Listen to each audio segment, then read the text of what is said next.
नमस्ते दोस्तों, मैं युवराज तोरने स्वागत है आपका अपने YouTube चैनल laborlawstudy.com के ऊपर। दोस्तों, ये वीडियो बेसिकली लास्ट ईयर जो सेंट्रल गवर्नमेंट की तरफ से 4 लेबर लॉ के कोड पास किए गए हैं उसके ऊपर है।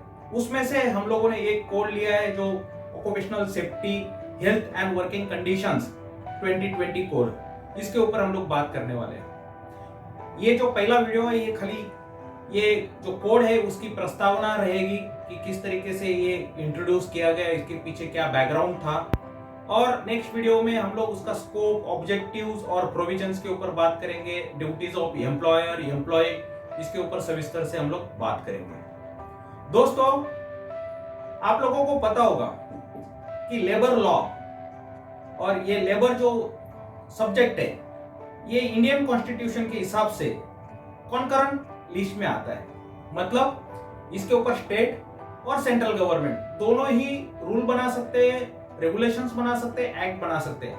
और शायद इसी के कारण आफ्टर इंडिपेंडेंस मतलब 1947 के बाद में महाराष्ट्र के अंदर में जो आज की बात करें हम लोग 250 नंबर्स, उससे कम ज्यादा हो सकते हैं, लेकिन अप्रॉक्स 250 नंबर्स लेबर लॉज और एक्ट्स है। इससे क्या होता है, ज्यादा रूल्स और रेगुलेशंस होने की वजह से क्या होता है कि इंप्लीमेंटेशन के अंदर में उतना इफेक्टिवनेस नहीं आता, क्योंकि हर एक्ट कुछ अलग स्कोप होता है, अलग पेनल्टी सिस्टम होता है, अलग कुछ प्रोविजंस रहती है, और जो हमारा इंप्लीमेंटेशन एनफोर्समेंट का जो इंफ्रास्ट्रक्चर है उस तरीके से प्रॉम्प्ट नहीं होता, और उसकी वजह से इफेक्टिवनेस काफी कम हो जाता है।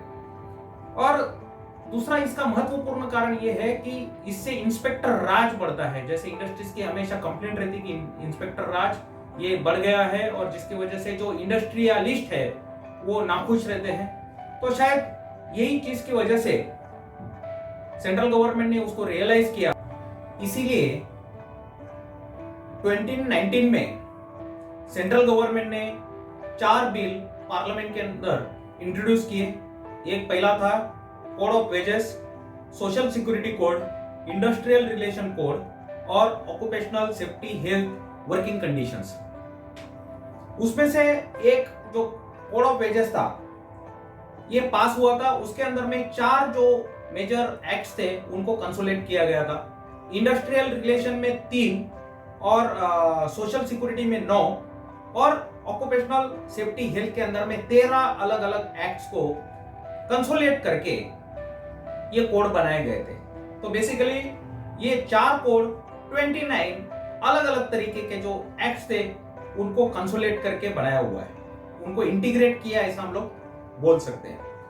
तो बेसिकली ये जो वीडियोस है इसके ऊपर हम लोग एक ही जो कोड है ऑक्यूपेशनल सेफ्टी हेल्थ, इसको हम लोग टारगेट कर रहे हैं, इसके ऊपर हम लोग फोकस कर रहे हैं, और इसके ही ऊपर हम लोग बात करने वाले। आगे आने वाली जो वीडियोस रहेगी इसी की रहेगी, जिसके अंदर में हम लोग स्कोप, उसका ऑब्जेक्टिव्स, उसके provisions, responsibility of employer, responsibility of employee, इसके ऊपर हम लोग सविस्तर मतलब डिटेल्स इंफॉर्मेशन आपको देने वाले हैं। अगर दोस्तों हम लोग ये 29 एक्ट देखते हैं तो इसके अंदर में अलग अलग प्रोविजन 633 प्रोविजन थी, 633, और ये चारों कोड मिला के अगर हम लोग प्रोविजन देखते हैं तो ये 143 है।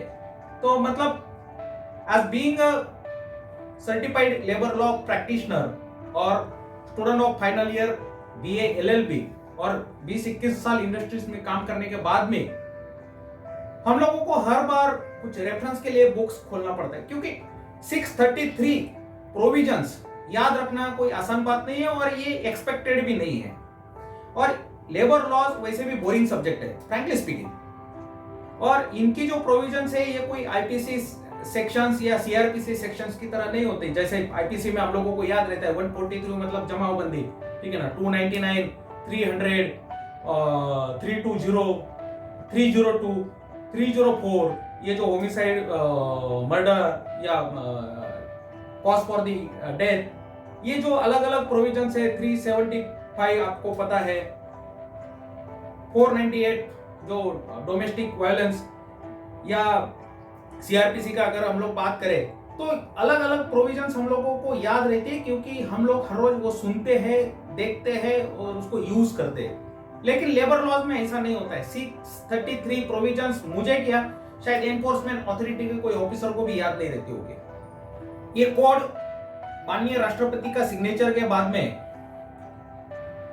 जो एनफोर्समेंट में आए, तो इसका इम्प्लीमेंटेशन सेंट्रल गवर्नमेंट ने प्लान किया था 1 जून 2021 में, लेकिन because of the pandemic it's got delayed.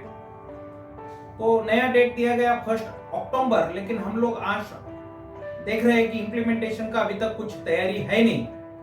तो शायद अभी नेक्स्ट डेट दिया है 1 नवंबर। तो बेसिकली ये जो occupational safety health working conditions code है, इसके अंदर में क्या होने वाला है, इसका इंफ्रास्ट्रक्चर कैसा रहेगा, क्योंकि ये कोड के अंदर में कोड ने बताया, इसके अंदर में प्रोविजन है कि सेंट्रल लेवल पे ऊपर और स्टेट लेवल के ऊपर occupational safety health board establish किया जाएगा।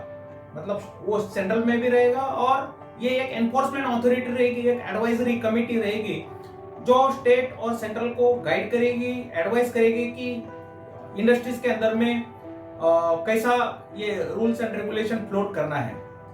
फ्रैंकली स्पीकिंग दोस्तों, आज हम लोग जो इंडस्ट्री के अंदर में, इंडियन इंडस्ट्री के अंदर में जो सेफ्टी कल्चर देख रहे हैं, जो ऑक्यूपेशनल सेफ्टी कल्चर जो देख रहे हैं, that is not because of the हम लोगों का जो रूल्स एंड रेगुलेशन है। इसके अंदर में सबसे ज्यादा जो कंट्रीब्यूशन है वो इंडियन बिजनेसमैन, जो इंडियन कंपनीज थी लेकिन वो कॉन्शियस बिजनेसमैन, उनकी वजह से, और मेजॉरिटी सबसे ज्यादा जो मल्टीनेशनल कंपनीज, उनका कंट्री से हमारे कंट्री में जो सेफ्टी कल्चर माइग्रेट किया, ये सब जो क्रेडिट है ये उनको जाता है।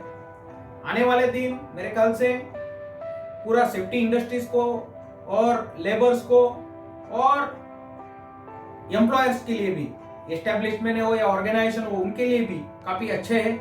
काफी जिम्मेदारी पूर्वक हम लोगों को काम करना पड़ेगा और इसका अवेयरनेस होना बहुत जरूरी है कि ये जो 4 कोड आए हैं, जो 29 अलग अलग एक्ट को मिलाकर, ये इनका प्रोविजन क्या है। क्योंकि हमेशा ऐसा होता है कि सेफ्टी और हेल्थ का रिस्पॉन्सिबिलिटी एम्प्लॉयर के ऊपर डाला जाता है, लेकिन दोस्तों ऐसा नहीं है। ये जो बेसिकली कोड है, इनके अंदर में एम्प्लॉय को भी इतना ही रिस्पॉन्सिबल माना गया है, उसको राइट्स के साथ में ड्यूटीज भी दिया गया है, जो ड्यूटीज उसको निभाना पड़ेगा।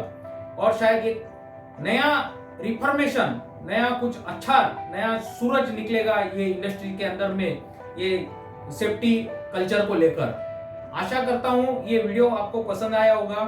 नेक्स्ट वीडियो के अंदर में हम लोग पर्टिकुलरली OSH कोड के अंदर में क्या प्रोविजंस है, उसके ऊपर हम लोग बात करने वाले हैं।